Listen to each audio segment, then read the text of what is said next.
Puji Tuhan, salam sejahtera dalam kasih Tuhan kita Yesus Kristus. Kembali lagi hari ini kita menikmati berkat Tuhan, lebih khusus berkat firman Tuhan bersama Yesus Kuatku. Sebelumnya mari kita mulai dalam doa. Bapa di sorga, dalam nama Tuhan Yesus Kristus, terima kasih Tuhan, anugerah-Mu kami nikmati lagi hari ini. Khususnya juga kami akan menerima firman Tuhan untuk menjalani hari kami dengan bijaksana, dengan baik. Di dalamnya kami menerima berkat Tuhan. Roh Kudus urapi kami, sehingga kami mengerti firman Tuhan yang kami dengar, dan kami dimampukan untuk melakukan firman-Mu. Terpujilah nama-Mu, dalam nama Tuhan Yesus Kristus. Haleluya. Amin. Puji Tuhan. Tema firman Tuhan buat kita sekarang adalah Live Wisely, atau hidup dengan bijaksana. Bapak Ibu sekalian, dalam kehidupan kita sehari-hari, kita sangat membutuhkan hikmat, bijaksana. Karena kita tahu setiap hari kita menghadapi berbagai hal dan kita harus mengambil keputusan tindakan apa yang harus kita lakukan supaya pada akhirnya pun kita tidak menyesali. Namun juga secara kehidupan rohani kita juga harus hidup dengan bijaksana. Karena hari-hari yang kita lalui atau yang Tuhan berikan bagi kita, itu dapat kita manfaatkan dengan baik. Tentunya seperti yang Tuhan kehendaki. Tanpa terasa juga kita sudah di akhir tahun, dan kita juga harus memperhatikan kehidupan kita. Apakah hari-hari yang sudah kita jalani, kita manfaatkan dengan baik, ataukah kita hanya lalui dengan sia-sia rasanya. Tetapi firman Tuhan ini akan mengingatkan kita. Ayat firman Tuhan diambil dari Mazmur pasal 90 ayat yang ke-12. Kita akan baca terlebih dahulu ayat ini berkata, "Ajarlah kami menghitung hari-hari kami sedemikian, hingga kami beroleh hati yang bijaksana." Firman Tuhan ini atau ayat ini, Mazmur khususnya Mazmur pasal 90 ini, ditulis oleh Nabi Musa. Dan kalau kita memperhatikan latar belakangnya adalah saat bangsa Israel berada di padang gurun. Tetapi yang tidak mengenakannya adalah ketika mereka dihukum oleh Tuhan karena ketidaktaatan mereka, karena pemberontakan mereka kepada Tuhan. Dan dengan ini Musa menuliskan sebagai perenungan baik buat mereka saat itu maupun juga buat kita saat ini. Supaya apa? Supaya kita hidup dengan bijaksana. Karena dikatakan, ajarlah kami menghitung hari-hari kami sedemikian. Sehingga dikatakan kami beroleh hati yang bijaksana. Dari ayat ini kembali kita akan renungkan beberapa hal buat kita. Yang pertama adalah, hari-hari hidup manusia di dunia ini atau di bumi ini dapat dihitung. Artinya, ini adalah menunjukkan bahwa hidup di dunia ini, di bumi ini, adalah hidup yang sementara. Kalau kita melihat ayat sebelumnya di ayat yang ke-10, di sana dikatakan, kalau kita melihat sebentar, masa hidup kami 70 tahun dan jika kami kuat 80 tahun. Artinya, saudara-saudara, masa hidup manusia di bumi ini dapat dihitung dan itu menunjukkan bahwa hidup ini sementara. Tetapi di sisi lain ini juga memberikan pengertian kepada kita, memberikan arti bagi kita bahwa ada hidup yang kekal. Hidup yang kekal yaitu sorga atau neraka. Tentunya kita mau hidup kekal dalam sorga. Tetapi hanya ada satu cara, yaitu percaya kepada Yesus sebagai Tuhan dan Juru Selamat. Menerima Dia sebagai Tuhan dan Juru Selamat dalam kehidupan kita, karena firman Tuhan berkata, tidak ada nama lain yang olehnya kita dapat selamat. Jadi, kalau hari-hari hidup di dunia ini, hidup manusia di dunia ini dapat dihitung sementara adanya, dan ada kehidupan yang kekal, dan kehidupan yang kekal itu untuk kita menikmatinya yaitu di sorga, hanya satu jalan, yaitu melalui Yesus, Juru Selamat. Karena tidak ada nama lain yang menjamin keselamatan di luar Yesus. Karena itu percayalah, terimalah Yesus sebagai Tuhan dan Juru Selamat. Kemudian hal yang kedua, bagaimana kita mengisi hari-hari yang sementara ini?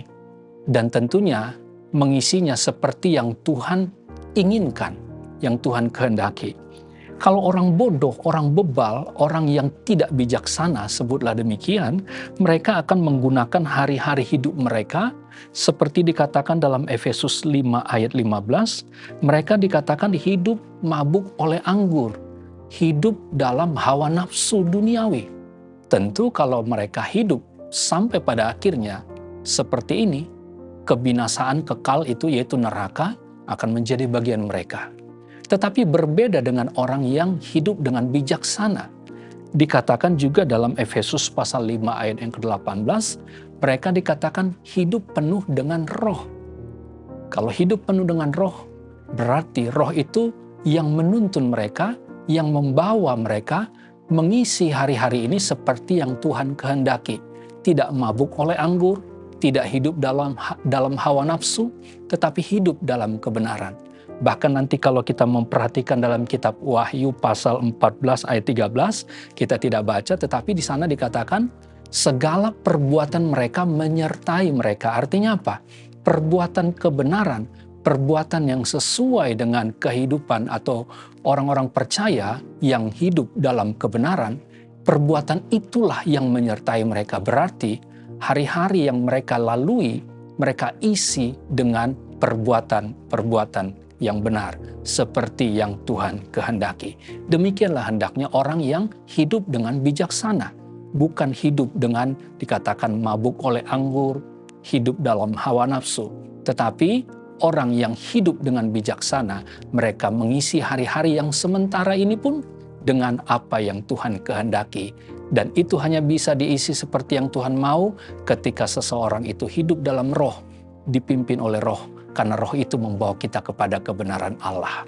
Kemudian hal yang terakhir adalah hati yang bijaksana adalah kita dapatkan dari Tuhan.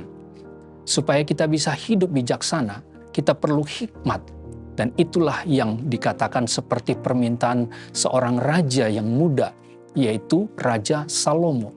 Ketika tahta kerajaan bangsa Israel dari Daud ayahnya beralih kepada Salomo, dia sadar betul bahwa ketika dia memimpin kerajaan ini tidak mudah. Tetapi dia meminta kepada Tuhan supaya Tuhan memberikannya hikmat dengan pengertian. Ini juga artinya adalah hidup dengan bijaksana. Supaya ketika dia memimpin, melakukan berbagai hal, mengisi kehidupannya dengan hal-hal yang bermakna, kalau bukan tanpa hikmat dan pengertian, atau dengan hidup bijaksana, tentu dia akan gagal. Namun kalau kita memperhatikan dalam firman Tuhan juga bahwa ketika Allah memberikan hikmat itu kepada Salomo, dia menjadi orang yang paling berhikmat di antara semua orang yang ada pada waktu itu. Dan kalau kita memperhatikan juga bahwa melalui firman Tuhan yang diberikan kepada kita hari demi hari, itu juga membuat kita menjadi orang yang hidup bijaksana. Sebagaimana firman Tuhan katakan, saya bacakan buat kita. Mazmur 119 ayat yang ke-98. Saya bacakan dengan cepat buat kita. Mazmur 119 ayat 98. Firman Tuhan berkata, "Perintahmu membuat aku lebih bijaksana daripada musuh-musuhku, sebab selama-lamanya itu ada padaku." Tuhan memberikan hikmat pengertian hidup bijaksana ini kepada kita, supaya kita hidup seperti yang Tuhan mau. Dan melalui firman-Nya juga Tuhan memberikan hikmat atau bijaksana ini kepada kita. Bahkan dikatakan lebih daripada musuh-musuh. Banyak hal yang membuat kita jauh dari Tuhan. Tetapi kalau kita memiliki firman ini, maka firman itu juga membuat kita hidup bijaksana seperti yang Tuhan mau. Kiranya live wisely. Pergunakan setiap kesempatan hari yang ada seperti yang Tuhan kehendaki. Puji Tuhan. Tuhan Yesus kiranya memberkati kita semua. Mari kita akhiri di dalam doa. Terima kasih Tuhan, firman Allah mengingatkan kami supaya kami tetap hidup dengan bijaksana, dan itu hanya kami dapatkan dari Tuhan. Dan hari-hari yang kami lalui, yang Tuhan karuniakan bagi kami dapat mengisinya dengan baik seperti yang Tuhan kehendaki. Dan pada akhirnya pun perbuatan-perbuatan kebenaran itu akan mendapatkan upah bagi kami. Terima kasih Tuhan, terpujilah nama-Mu. Inilah doa kami Dan kami bersyukur, alaskan di dalam nama Tuhan Yesus Kristus. Haleluya. Amin. Puji Tuhan, bersama Yesus, aku kuat.